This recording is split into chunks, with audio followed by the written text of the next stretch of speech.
YS Jaganmohan Reddy ఒక్కో జిల్లా పైన ఫోకస్ పెడుతున్నారు. ఎందుకంటే 2019 ఎన్నికల్లో వచ్చిన ఫలితాలు, ఆ తర్వాత 2024 ఎన్నికల్లో వచ్చిన ఫలితాలు రెండింటిని చూసుకున్న తర్వాత ఒక స్పష్టమైనటువంటి తేడా కనిపిస్తుంది. అయితే ఆ తేడా ఎందుకు వచ్చింది, ఎక్కడ విఫలమయ్యాము, ఎక్కడ మనం సరి చేసుకోవాలి, ఎక్కడ సరి చేసుకుంటే మళ్ళీ అధికారంలోకి వస్తాం, ఇలా కీలక అంశాలపైన గ్రౌండ్ లెవెల్కి వెళ్ళి వైఎస్ జగన్మోహన్ రెడ్డి రిపోర్టులు తెప్పించుకొని ఆ రిపోర్టుల ఆధారంగా ఎక్కడ సరి చేసుకోవాలన్న అంశం పైన కీలకంగా ఫోకస్ పెట్టారు. ఇప్పుడు పల్నాడు జిల్లా పైన కూడా ఫోకస్ పెట్టినట్టు ఒక చర్చ సాగుతోంది.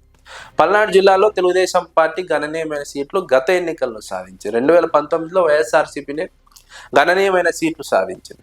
ఆ తర్వాత వైఎస్ జగన్మోహన్ రెడ్డి పల్నాడులోని నియోజకవర్గ వ్యాప్తంగా కూడా కీలకమైనటువంటి అంశాలపై దృష్టి పెట్టారు. నియోజకవర్గాల ఇన్ఛార్జీలు కావచ్చు, లేదంటే అక్కడ ఉన్న సమస్యలు కావచ్చు, కార్యకర్తలతో నియోజకవర్గ ఇన్ఛార్జీలకు ఉన్నటువంటి సమస్యలు కావచ్చు, అక్కడ వైఎస్ఆర్సీపీకి ఉన్నటువంటి బలం కావచ్చు, తెలుగుదేశం పార్టీకి ఉన్నటువంటి బలం కావచ్చు, బలహీనతలు కావచ్చు, ఇలా కీలక అంశాలను రిపోర్టులు తెప్పించుకొని మరీ వైఎస్ జగన్మోహన్ రెడ్డి అంచనా వేస్తున్నారు. గత ఎన్నికల్లో పార్లమెంట్ అభ్యర్థిగా నరసరావుపేట నుంచి అనిల్ కుమార్ యాదవ్ పోటీ చేశారు. కానీ ఇప్పుడు అనిల్ కుమార్ యాదవ్ నెల్లూరుకు పరిమితమయ్యారు. అక్కడ ఇన్ఛార్జ్ లేదు. కాబట్టి కొత్త ఇన్ఛార్జిని పెట్టడానికి వైఎస్ఆర్సీపీ చాలా వ్యూహాత్మకంగా ముందుకు కదులుతోంది. అక్కడ బలమైన అభ్యర్థిని పెట్టాలన్నది వైఎస్ఆర్సీపీ అధిష్టానం ఆలోచన. ఆషామాషి వ్యక్తులను పెడితే సాధ్యం కాదు, బలమైనటువంటి అభ్యర్థిని పెట్టాలి.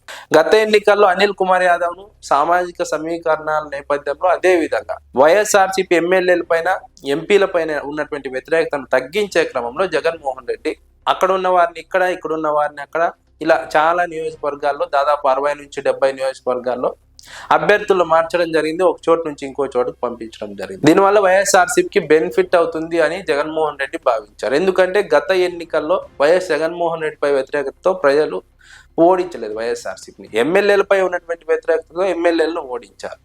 జగన్మోహన్ రెడ్డిపై ప్రజల్లో వ్యతిరేకత లేదు. కాబట్టి జగన్మోహన్ రెడ్డి ఎమ్మెల్యేలను అక్కడి నుంచి ఇక్కడికి, ఇక్కడ నుంచి అక్కడికి మార్చడం వల్ల వ్యతిరేకత తగ్గుతుంది, ఈ కొత్త అభ్యర్థి అయితే గెలుస్తారు అని జగన్మోహన్ రెడ్డి ఆలోచించారు. కానీ అది కూడా సాధ్యం కాలేదు, ఓడిపోయారు. కాబట్టి నెక్స్ట్ ఏం చేయాలి, ఈ జిల్లాలో ఉన్నటువంటి పరిస్థితులు ఏంటి, ఇక్కడ ఏం చేస్తే గెలుస్తాం, ఇక్కడ గతంలో చేసినటువంటి ఆ ఫలితాలు ఏంటి, ఆ ఫలితాల నుంచి మనం నేర్చుకోవాల్సింది ఏంటి, అంతకు ముందు వచ్చిన ఫలితాలు ఏంటి, దానికి సంబంధించినటువంటి అంచనాలు ఏంటి, ఇప్పుడు మళ్ళీ ఎలాంటి అంచనాలతో ముందుకు వెళ్తే సరిపోతుంది, ఎలాంటి వ్యూహంతో వెళ్ళాలి, ఇలా కీలక అంశాలపైన వైఎస్ జగన్మోహన్ రెడ్డి వర్కౌట్ చేస్తున్నారు. పల్నాడు జిల్లా పైన ఫోకస్ పెడుతున్నారు. పల్నాడు జిల్లా వర్కింగ్ ప్రెసిడెంట్ గా గోపిరెడ్డి శ్రీనివాస్ రెడ్డి ఉన్నారు. ప్రెసిడెంట్ గా ఉన్నటువంటి పిన్నెల్లి పైన తెలుగుదేశం పార్టీ కేసులతో వేధిస్తోంది. కేసుల కారణంగా ఆయన అక్కడ ఫోకస్ పెట్టలేకపోతున్నారు. ఇతరులలో కూడా పిన్నెల్లి యాక్టివ్ అవుతున్నారు. పిన్నెల్లి పూర్తి స్థాయి కార్యక్రమాల్లో పాల్గొనలేకపోయినప్పటికీ క్యాడర్ను మాత్రం కాపాడుకునే ప్రయత్నం చేస్తున్నారు. ఎందుకంటే తెలుగుదేశం పార్టీ అక్కడ క్యాడర్ను టార్గెట్ చేసింది మాచర్ల నియోజకవర్గంలో. కాబట్టి క్యాడర్ను కాపాడుకునే ప్రయత్నంలో మాత్రం సక్సెస్ఫుల్గా అక్కడ పిన్నెల్లి రామకృష్ణారెడ్డి ముందుకు వెళ్తున్నారు.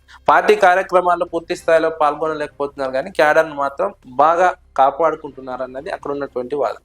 అదేవిధంగా మిగిలిన నియోజకవర్గాల్లో సమస్యలు ఏంటి, అక్కడ ఉన్నటువంటి మంది విభేదాలు ఏంటి, వాటిని ఎలా సెటరైట్ చేయాలి, వాటిని సెటరైట్ చేస్తే ఫలితాలు ఎలా ఉంటాయి, అభ్యర్థులు మార్చాల్సి వస్తే అక్కడ ఏ సమీకరణాలను ప్రాతిపదికగా తీసుకోవాలి, ఎవరిని అభ్యర్థిగా నిలబెట్టాలి, ఇలా కీలక అంశాలపైన వైఎస్ జగన్మోహన్ రెడ్డి జిల్లా విషయంలో ఫోకస్ పెట్టారు. పల్నాడు జిల్లాలో ఎట్టి పరిస్థితుల్లో వచ్చే ఎన్నికల్లో మెజార్టీ సీట్లు గెలవాలన్నది వైఎస్ జగన్మోహన్ రెడ్డి లక్ష్యం. అందుకు తగ్గట్టుగా గ్రౌండ్ లెవెల్లో వైఎస్ జగన్మోహన్ రెడ్డి వర్కౌట్ చేస్తున్నారు. కీలక అంశాలపైన వర్కౌట్ చేస్తున్నారు. అవి కనుక వర్కౌట్ అయితే వచ్చే ఎన్నికల్లో మెజార్టీ సీట్లు ఖాయమన్నది ఒక అంచనా.